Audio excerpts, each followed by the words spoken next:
Lynnewood Hall, arguably the best abandoned location in the entire United States. And at one point in time in urban exploring history, arguably the sketchiest location in the United States. Why, might you ask? I was hoping that you would ask. The dogs. And it was for this exact reason that Lynnewood Hall was just that sketchy. It was protected by 2 guard dogs. And these 2 guard dogs weren't your ordinary guard dogs. These 2 guard dogs had an unbelievable hearing range, and they could easily pick up on any noise that was out of the ordinary. And when they would hear anything, both of these dogs would begin to bark excessively loud, non-stop, and continued well after any noise was long gone. Many times the caretaker that lived on the property would come and check on the dogs because they caused such a ruckus. And if the caretaker didn't come to check on the dogs, just try to imagine photographing and exploring this place with 2 guard dogs constantly barking in the background. That would put anyone on edge, let alone a caretaker coming.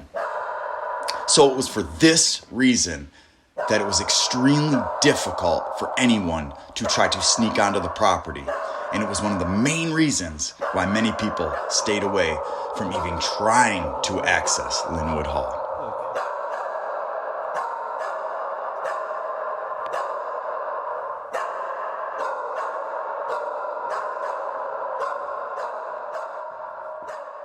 Hi guys, I'm Rebecca from Abandoned Central. Make sure you're subscribed to our YouTube channel, Abandoned Central, and you're also following us on Instagram at Abandoned Central. Today we are going to be showing you one of the better spots on the East Coast. It's a super low-key spot. I can't really talk too loud because there are security dogs outside. So while we're in here, we're just going to take a couple pictures, show you guys around. But we're definitely going to keep this one short today. Lynnewood Hall is a 110-room mansion that was originally built in 1900 as the Widener Mansion, named after noted industrial magnate Peter A.B. Widener. Lynnewood Hall was considered to be noted architect Horace Trumbauer's masterpiece. It was built for Peter A.B. Widener to house his expanding family and his massive art collection.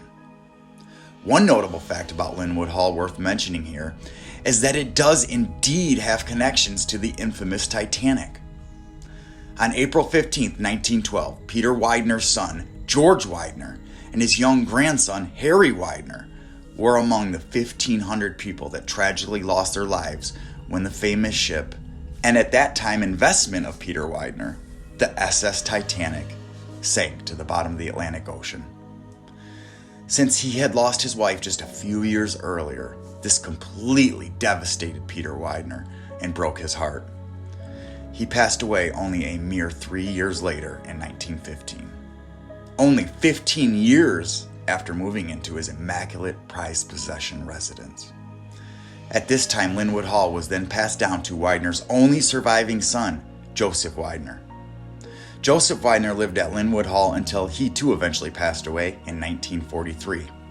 After Joseph Widener passed away, none of the remaining Widener family members wanted anything to do with the property, and the future of Lynnewood Hall became uncertain as it would hang in limbo for the next several years.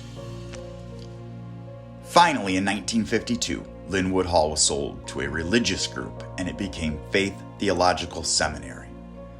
Faith Theological Seminary went on to use Lynnewood Hall for the next 40 years until they eventually ran into some financial problems and were forced to close the doors of Lynnewood Hall. In 1996, Lynnewood Hall was purchased by Richard S. Yoon at a local sheriff's sale. Yoon was actually a graduate of the Faith Theological Seminary, and he had envisioned bringing his church, the First Korean Church of New York, back to the grandiose Lynnewood Hall. Although Yoon was able to hold small services inside the chapel at Lynnewood Hall, he faced many barriers and roadblocks that continued to plague him for many years. As he fought with local politicians, courts, even the Supreme Court to save Lynnewood Hall by having the property zoned into religious use, it became too expensive to use and maintain. By 2015, Yoon had to move his church out from Lynnewood Hall and it was left vacant. Today, Over 120 years after being built, the once bustling, elegant mansion still sits vacant, towering from behind the weathered wrought iron gates as it awaits a new chapter in its storied legacy.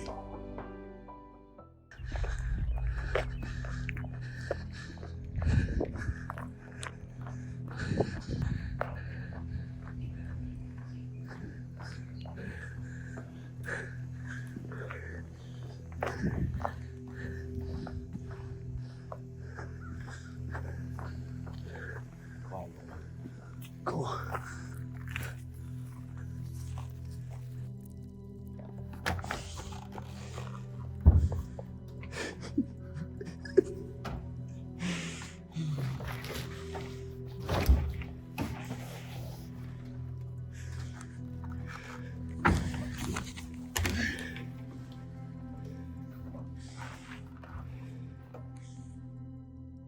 The very first room we entered at Lynnewood Hall was the classroom. And what a classroom it was. And take a look at that ceiling. Hand painted, hand carved, and most likely original to the building. And as we take a look at the original blueprints of Lynnewood Hall, you can see that the classroom was actually built as an art gallery originally, which is why it has all that incredible ornate woodwork and hand-painted detail. This way. This actually leads to the chapel. You can see the stonework in this concrete work. So this is the chapel. Some gold details, hand-painted again. I mean, this looks like you'd see something like this in Europe, you know. So much ornate detail. This fireplace is actually one of the best fireplaces in this building. I mean, not only just because of the sheer size of it, but if you even look, there's detail inside. This is all original work. This is all woodwork. Marble finish here. Looks like that was a frame at some point, something framed. Mm-hmm. More little details. I don't know if you can see the babies up there. The cherubs, right? And obviously this is where the preacher would preach from the pulpit area. Whether this was originally a chapel or not, who knows?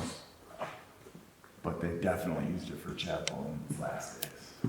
Here's an old image of the chapel when it had seats, obviously before they added pews for church services. As you see on the original blueprints of Lynnewood Hall, the chapel was originally built as a ballroom, but was converted to a chapel when Faith Theological Seminary bought it. And here we see an old image of the chapel when it used to be the ballroom. Incredible to see what this place used to look like. You can see more of the angels and cherubs. Some of the hand-painted detail is fading. There's even swans in there. And it looks like you can barely see what it looks like Poseidon up there with his pitchfork. Even the curtains is gold. Gold foot detail. Amazing stuff.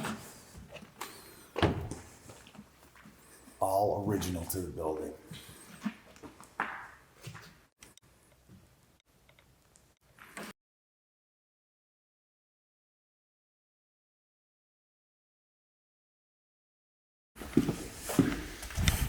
Here you can see some of the concrete detail. Almost looks like it would be on the exterior. You know, it's actually the interior. And then these mirror doors. Those are actually doors, but they're mirrors. And then you make your way into the main lobby. So this would be considered the main lobby because the main entrance would be right here to the left.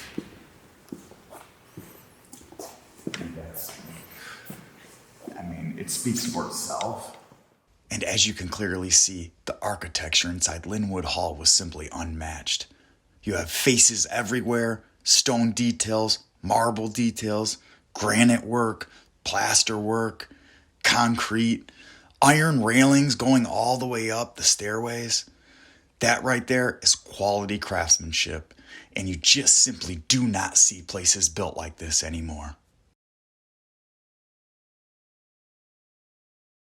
Here we see what the grandiose lobby of Lynnewood Hall used to look like in its heyday, with all of the extraordinary decor you can see in these old images. The lobby was filled with expensive and imported furnishings, including ornate vases, fancy chandeliers, blooming floral arrangements, rare tapestries, and iconic statues. This was not limited to just the lobby, as the extraordinary decor was located throughout the entire residence. In its heyday, Lynnewood Hall had 37 house staff that included chefs, nannies, butlers, and maids that would help assist Widener with all the preparations, upkeep, and maintenance on the interior of the massive mansion. For the exterior and the 480-acre land surrounding Lynnewood Hall, Widener had over 60 landscapers and green thumbs that would provide upkeep and maintenance on the yard, the extensive gardens, the manicured shrubbery, the stone fountains, and the elegant statues that also circled the entire estate. All the hired house staff and landscapers were hired as full-time employees and would work year-round at Lynnewood Hall. Unfortunately for Lynnewood Hall, when the Faith Theological Seminary Group purchased the estate in 1952, they sold more than 350 acres of the once 480 acres of land, leaving Lynnewood Hall with just a mere 33 acres that you see today. The Philadelphia Inquirer once described the property's interior as dripping with silk, velvet, and gilded moldings. The rooms furnished with chairs from Louis XV's palace, Persian rugs, and Chinese pottery. The halls crammed with artwork by Raphael, Rembrandt, El Greco, Van Dyck, and Donatello. Now this room is quite extraordinary. The chandelier is impressive in itself, but again, you have some amazing hand-painted detail and plaster detail throughout the walls and the ceiling. You can barely make out some of the, it looks like people up in the plaster work there around the gold leaflets.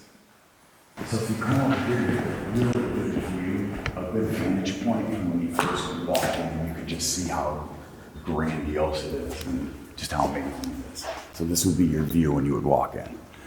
And then you have the iron railings going around the second floor and up the stairway going up to the second floor.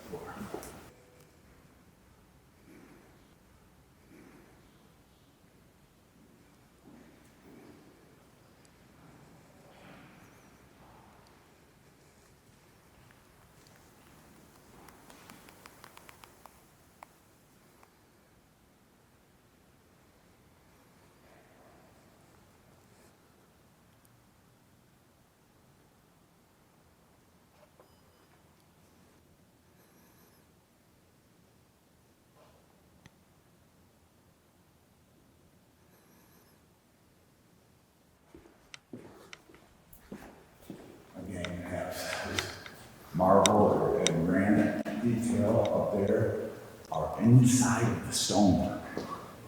I mean, every really look, even this stuff. This is all ornate origins. Now, this place had over 110 rooms, I think, so you see a lot here. 50, almost 50 bedrooms.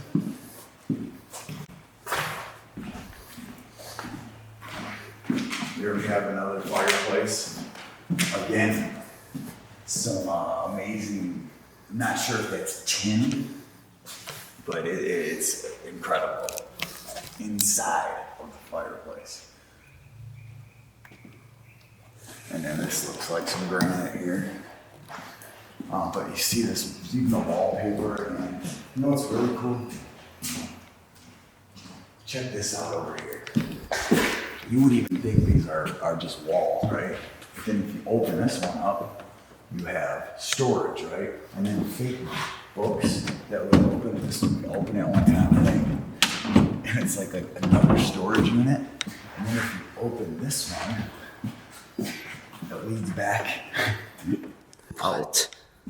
That's crazy. It's a bathroom. What the heck? Maybe I just thought of it.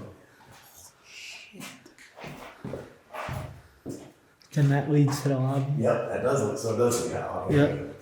Now, the room that we were just in originally was the smoking room, where Widener and his boys could sit around, smoke cigars, and tell stories.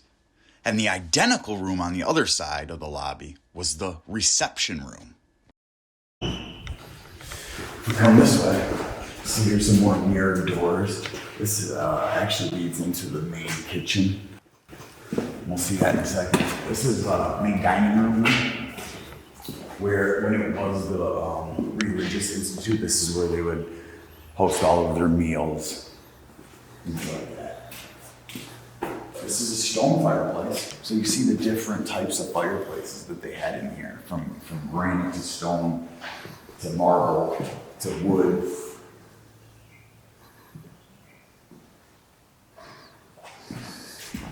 Here, it's another cool little room in here.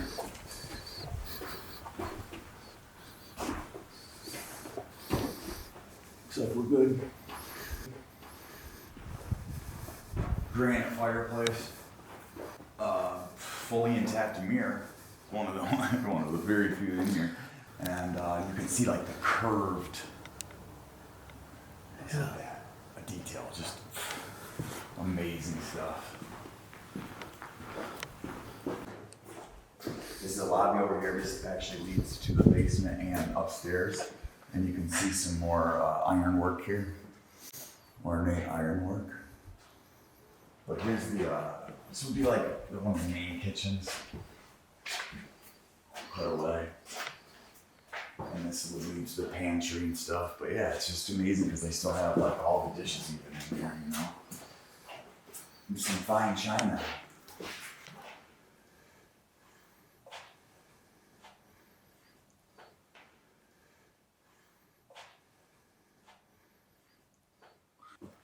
Just amazing stuff. Look how old this fridge is, dude. I know, right? Rule number 63 in urban exploring: never open a fridge. This one's not too nasty. So we're heading up to the second floor here. Again, more iron, ornate detail on that hand railing.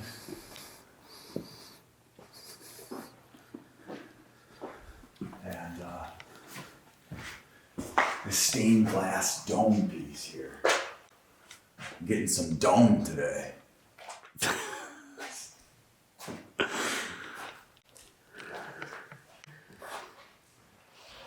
Just amazing, though. Obviously, there's probably a chandelier up there at one time. Old school color TV, sweet.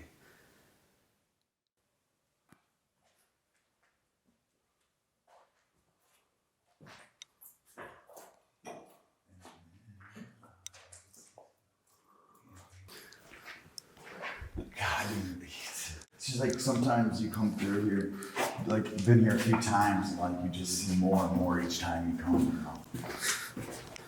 Most of the rooms up here aren't really that special. It looked like maybe it was little bedrooms. This one's cool though, right here.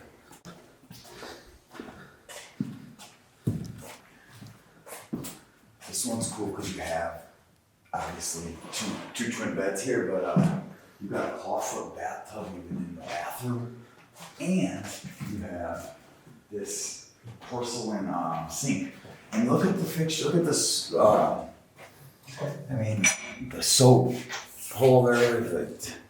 Just all. I bet you all original. Clawfoot bathtub. People love the clawfoots. They're worth a lot of money. Look at this. Okay. Obviously, the fireplace is really cool and really ornate, but over 21 years ago, And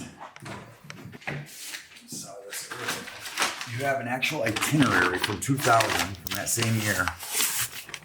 It tells exactly what they would do. Arrival, video of Holy Land service video, see historic Philadelphia, dinner club, church and chapel. Amazing stuff. The first time that we were here, a lot of these were locked or nailed or screwed shut. Some of them were even screwed shut.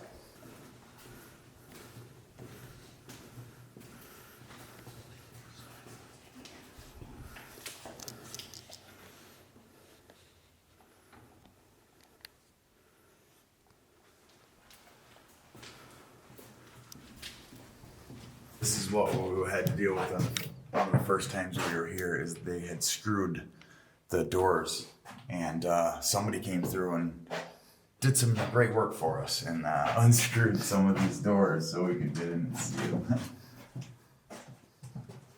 So big shout out to whoever took the time and unscrewed some of these doors for us. We love you. I mean, just even that's a brass fixture. A brass. I mean, that's what I'm saying. Everywhere you look, it's just incredible stuff. Each door has one. Ornate light fixtures. And if we go back out through here, we'll go to the other side. That actually leads to a locked area, so it's not going to really go anywhere. But we have some incredible bedrooms over here. Like I said, there was 110 rooms in this place, and almost 50 bedrooms. This bedroom's really unique and really cool. Obviously, you have the amazing historic bed there and headboard. And then the lamp and the fan and the typewriter and the books. Everywhere you look, there is something historic, unique, immaculate, extraordinary stuff. And again with the fireplace, and again with this antique hutch here. I don't want to push it too hard and break it. I don't want to do any damage, but you can see some of the hand-painted details on that thing.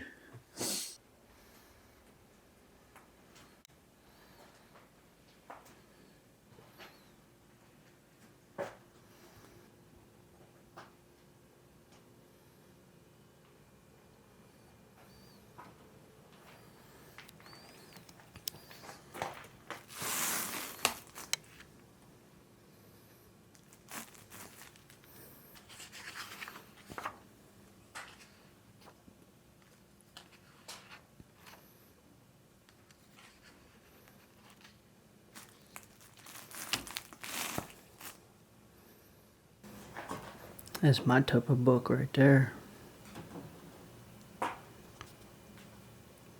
Another kitchen unit back here, an old school fridge there. But this room is really cool.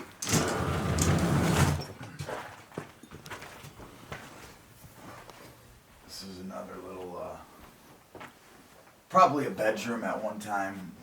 Another fireplace. People's golf clubs. Look at that. Pitch and wedge. Some old Wilsons. And that yearbook. Amazing stuff. An old portrait here. Is that Mr. Widener? Look it over here. 1951 yearbook. 1951 yearbook. Autographs, signatures on it. Now that's cool. Lots of decay. This place is definitely falling apart. It's seen better days. You could tell the walls literally look like they're just melting. All the detail from the ceiling has literally fallen down to the ground. There is no more detail left on the ceiling. But you can see some of the intricate, ornate detailing. And everywhere you look. That's what's so incredible about this place. Even these little bedrooms have amazing detail like that. This room is really cool because it's like baby blue. can see, like, this thing is incredible, right? Like, obviously this is where you'd stoke the fire and everything, but woodsman, man, this thing is crazy. And again, with the tin detail around the fireplace. A lot of the plaster work that actually hangs over the mirror. You don't see that too often either. It's like part of the mirror. Wild. Beautiful. Here's a quick clip of this room before they clean this place out, and you can see all the rubble that collapsed from the ceiling. And I believe this is the same room as well, because it's the only room painted in this baby blue color throughout the entire mansion. Back in here we have the Waffle bathtub again. And you have some old bathroom fixtures there, and another room here that I'm not really sure if this is was done like originally, but the mirror is broken and missing. You can see somebody has etched some things and signed it 1899. Now that is incredible. So I believe that some of this stuff might be not original, but I believe that is in that etched. Maybe that's a etching of Mr. Widener.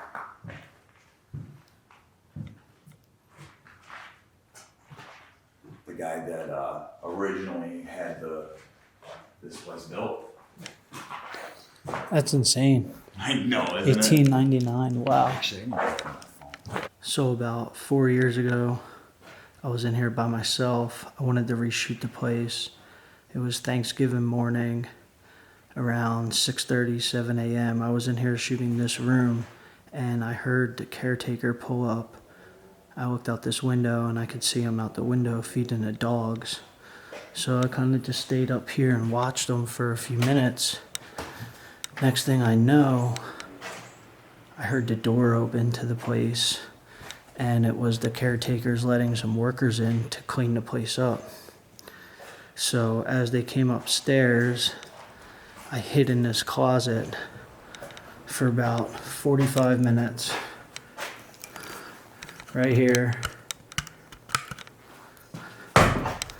I sat right under that shelf in this corner for about 45 minutes as they were cleaning out this room and this room. So the workers were cleaning out these rooms. I was hiding in that closet. And then all of a sudden a worker walks past me. He walks into this room and he fills up a trash can full of debris. And as he's walking past right here, he does a double take like this, and he comes back and he sees me right there. So I try to explain to the worker that I'm just here taking photos, and as I'm trying to talk myself out of it, the caretakers and the owners came up. So there's about 4 caretakers here, and they said they were calling the owner to see what the owner wanted to do. So a few minutes later, their phone rang. I'm standing right in this room with them right here. The worker's got my bag gripped so I can't run. He's a bigger dude. And the caretaker answers his phone, and it's the owner telling him to call the police. So he hangs up the phone and he dials 911. And that's when I really started to panic and realized there was a good chance I was about to get arrested. So as the police pull up, the caretakers go outside to unlock the fence. There's a big gate out back. You can't pull into the property unless they unlock it. So as the caretakers walk out there to let the police in, the worker has my bag gripped, and I'm trying to talk to him, asking him to let me go, and he's saying he can't. And then I asked the worker if he had any kids, and he said he had 3. And I asked him, how would you feel if your kids didn't come home for Thanksgiving dinner because they got arrested for something stupid? So he kind of just chuckled at me. and he let go of my bag, told me to get the hell out of here. So I started running through this mansion as fast as I can. I hit the steps.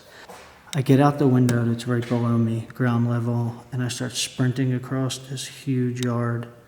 And as I'm about halfway through the yard, the police come, Dukes of Hazzard drifting around the corner, and they see me running through the yard. So it's probably about 50, 75 yards, I'd say, to the fence. I have asthma and I'm not in the best shape, so by the time I hit the fence, I felt like I was gonna die. And then I ran across the street to the post office and hid behind the post office in some trash cans until the police stopped looking for me for about 45 minutes. And then I was able to get out of there. But that was one of my craziest urban exploring experiences that I've had by myself. You can see this is a skylight. This was the library, originally the library too. Now bear with us as this part of the original blueprint is a little confusing. It says that these rooms are labeled chambers, but I believe what we're looking at on the blueprint is the first floor. But right now we're actually on the second floor. As you'll later see in the video, there's a billiard room and a library downstairs. So I believe that these two rooms were converted to a library later on, but originally were once art galleries to hold all of Mr. Widener's massive art collection. You can even see that the skylights in those original photos are the same, letting us know that this was indeed an art gallery before it was converted to a library later on. And it was a fact that much of Peter Widener's impressive art collection was from the 1400s and 1500s, making his massive art gallery worth a fortune. And an example of just how much some of the architecture, furnishings, and decor was actually worth at Lynnewood Hall was in 2006 when a small piece of decor was sold for nearly $400,000. But you can see, I believe they're lions. The faces up there of the hand-carved wood detail, and I believe those are lion faces. It's amazing stuff. I mean, just the sheer size of these doors and the intricate wood detail around each one of them. Another extension to the library is another part of the library. As you see, very similar style with the faces going around and the skylight. These are old bookshelves showing old map of Philadelphia.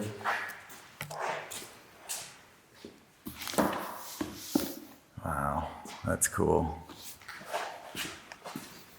Some old newspaper articles and magazines and things like that are still left in here, probably from the library. This was another part of the library. And look at this old, so this was probably the light switches. The panel, it's amazing. You see the circular windows there, and a lot of the detail, unfortunately, is faded away from time. But actually, if you come this way and you turn around, you can see a little more detail looking back this way. You can capture some of the hand-painted detail on the ceiling and around the skylights there. It's hard to really say what this room was, but I can just picture what it used to be like, and you can kind of feel the energy when you come in here. I mean, it's incredible skylight, incredible detail. It looks like maybe the owner at one time was trying to renovate it, trying to restore it.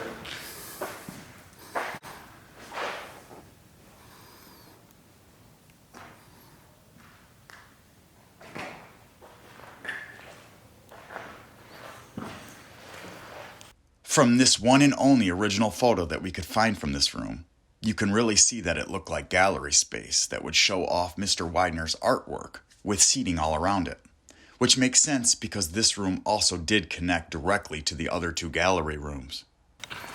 And you can see this if you look back this way, you can see the door, above the door there, the archway. And you can really see again with the faces in each one of those, in the coffers.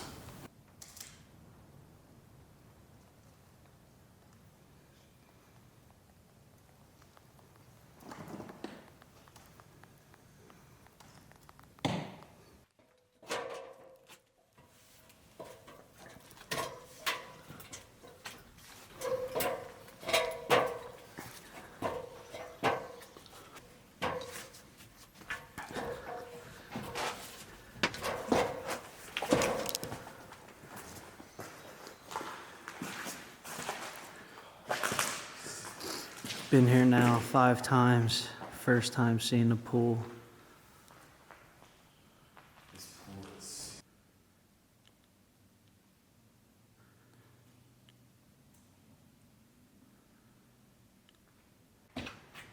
So in the library doors, the main entrance to the library, you have ironwork here and all this hand-carved wooden detail. And it's still intact. Even arches up there. And then you got the main staircase here back toward the lobby. And you can see underneath, you can see a lot of that stone concrete detail work in the arches. And that's extraordinary. They didn't spare a dime in this place. They sure don't build them like this anymore, unfortunately. There was so much detail and time and energy and money spent on this place. And every little nook and cranny, you see something that just catches your eye. It's amazing. You could see the lobby, the overlook. Nice overlook here.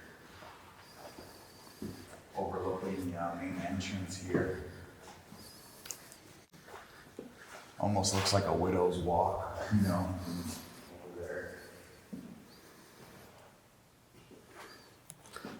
This. I believe this was the elevator. Actually, yes, this place had an elevator.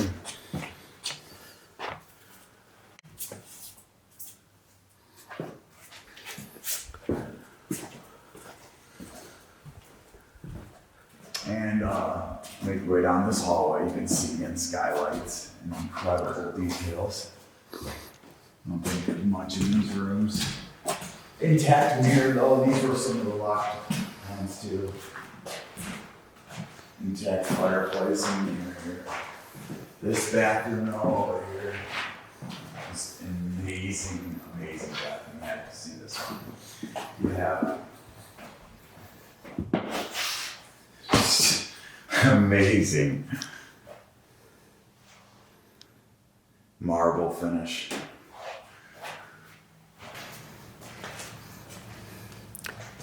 This room is really cool. Look at the detail. This looks like something straight out of Europe. You never see stuff like this in the United States. Very rarely.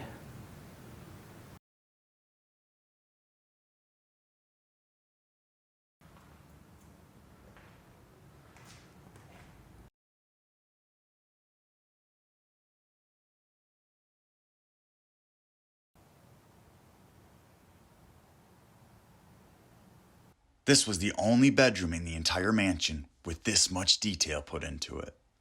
None of the other bedrooms had this circle on the ceiling like this room did. So we want to believe that this was possibly even Mr. Widener's main bedroom. You could see in our video just how ornate and intricate the ceiling plaster detail was in the bedroom. And here in the original photo of the same bedroom, you can clearly see the intricate plaster detail work from our video, as well as just how unbelievable the bedroom truly was. We can see those rare, expensive tapestries, the immaculate marble fireplace, some brass light fixtures, again imported furniture, and even a real wolf rug laid out on the bedroom floor.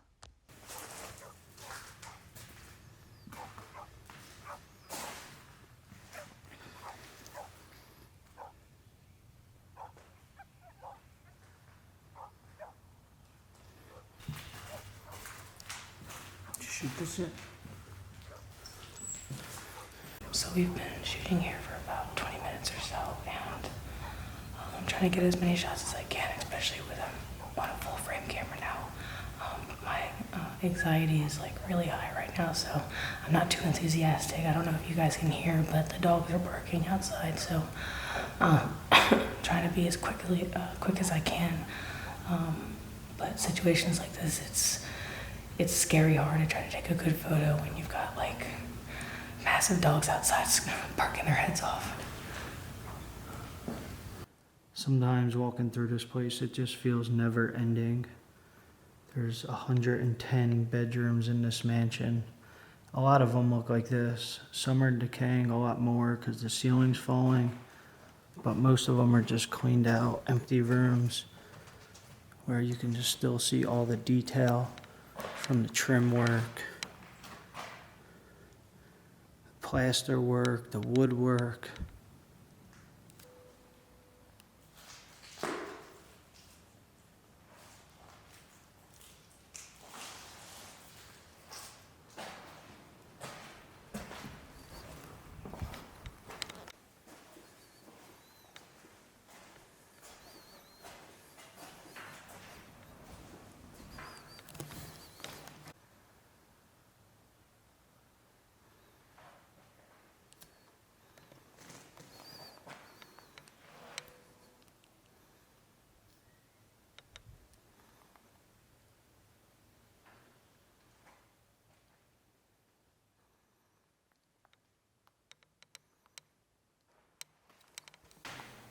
So we're down in the basement right now. Look how long this bookshelf is. This is insane. Still full of all the books.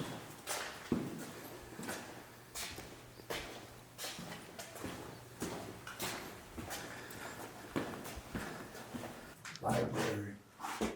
Some nice vintage chairs here. It's like a little office of some sorts. Yeah. Yeah. Red curtains. We good? Ain't no one out there? Good. Got a little medical bed.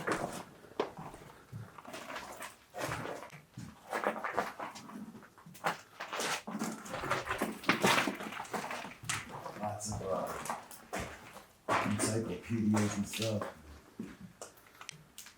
Biblical stuff. Lots of religious books. Obviously, this place was a religious institute at one time, so that makes a lot of sense. But you see details everywhere you look. You can see details. I mean, Oh, cool little classroom. yeah.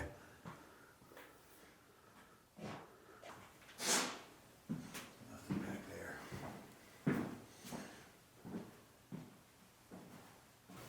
They are from the 50s, 40s, 30s. Wow. Wow.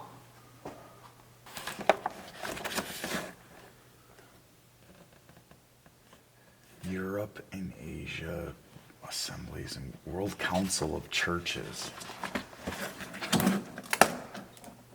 Just incredible. Journals of Theological Studies. Baptist Bulletin. 1950. I mean, most of this stuff has probably been sitting in here for 70 years. This is really cool because you have false. It's like you would think you're gonna go into another room, right? And then you open it up and it's like a little pool shelf with pool sticks. Probably chalk and balls and. Yeah, so there was a pool table in here at one point. Yep, for sure. Nice, beautiful finished fireplace there. All these old film slides. Oh, yeah. Yeah, there's the Biblical School and Institute.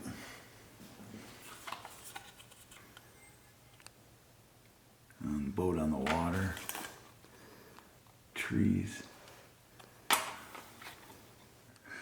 In Pakistan, 1969.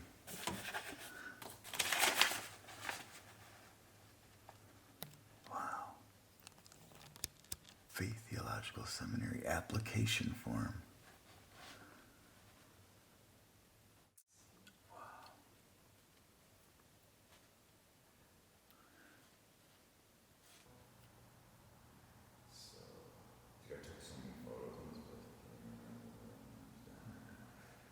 Wow!